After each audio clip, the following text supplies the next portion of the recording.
की सरकार है उसका न सिर्फ फेल्योर है बल्कि उसके लोगों के ज़रिए ये माहौल बनाया गया कि इस तरह की घटनाएं घटें, बहुत ही शर्मनाक है। सरकार का इंटेलिजेंस पूरी तरह से फेल रहा और जिस वजह से ये घटना घटी है, सरकार बेगुनाहों को गिरफ्तार करने के बजाय उस मामले की तह तक जाए कि उनकी अपनी सरकार के मिनिस्टरों ने किस तरह की ज़बान इस्तेमाल की, किस तरह की भाषा का इस्तेमाल किया। और सबसे बड़ी बात है कि चीफ मिनिस्टर ने पिछले कुछ दिनों में किस तरह की लैंग्वेज का इस्तेमाल किया है, बहुत शर्मनाक है। और जहाँ जहाँ भाजपा की सरकारें हैं वहाँ इस तरह का माहौल खड़ा करने की कोशिश की जा रही है। लोगों से, आवाम से, चूँकि मैं महाराष्ट्र से सांसद भी हूँ तो वहाँ की आवाम से मैं सब्र और मोहब्बत और भाईचारे की अपील भी करता हूँ कि शांति बनाए रखिए। ये नफ़रतें, इनकी उम्र बहुत छोटी हैं, ये बहुत जल्द हारेंगी, मोहब्बत फिर से जीतेगी। आपने पार्लियामेंट में एक सवाल और उठाया जो महाराष्ट्र से ही मुताल्लिक है। यूपीएससी जो से कोचिंग सेंटर था उसको बंद किया गया, उसके बाद आपको क्या उम्मीद है? देखिए, 2009 से हज हाउस मुंबई में एक कोचिंग सेंटर चलता था और जहाँ से सैकड़ों बच्चे IAS IPS और वहाँ की स्टेट सर्विसेज में सेलेक्ट हुए। मुझे हैरत है, मुझे रिसेंट उसके बारे में जब ये पता चला कि 2023 में बहुत सलीके से, चुपके से सरकार ने उसको बंद करवा दिया। इससे पहले जो मिनिस्टर थी स्मृति ईरानी जी ने, उन्होंने उसे बंद करा दिया। ऑफिशियली कोई लेटर भी जारी नहीं हुआ लेकिन बंद करा दिया गया। तो मैं लगातार इस मामले को देख रहा था और कल मैंने पार्लियामेंट में इसको उठाया है। मैंने माइनॉरिटी मिनिस्टर से भी बात की और मेरी पूरी कोशिश रहेगी कि हज हाउस मुंबई का जो कोचिंग है वो फिर से सेंटर शुरू किया जा सके, क्योंकि इसके लिए सरकार से किसी फंड की ज़रूरत नहीं पड़ती है।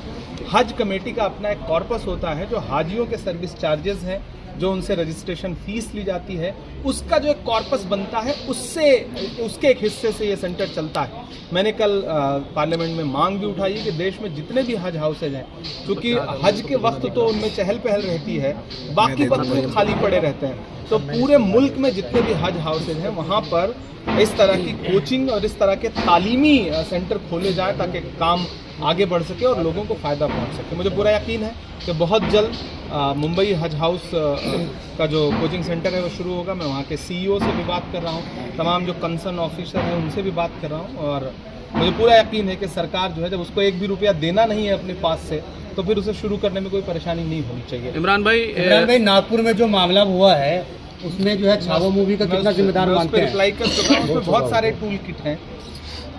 इस सरकार ने फिल्मों को अपना एक टूल किट बनाया है, प्लस इन्होंने ऐसे ऐसे लोगों को मिनिस्टर बना दिया है कि जो हर दिन ऐसी ज़बान इस्तेमाल करते हैं। मुझे हैरत है, मैं तो किसी दिन पार्लियामेंट में मुझे मौका मिला तो मैं उनकी पार्टी के अध्यक्ष JP नड्डा साहब से भी पूछूंगा और कोशिश करूंगा कि उनको उनके नेताओं के बयान सुनवाऊं कि क्या इसको आप अपने घर पे सुन सकते हैं। किसी सभ्य समाज में ऐसे बयानों की ज़रूरत और जगह है क्या?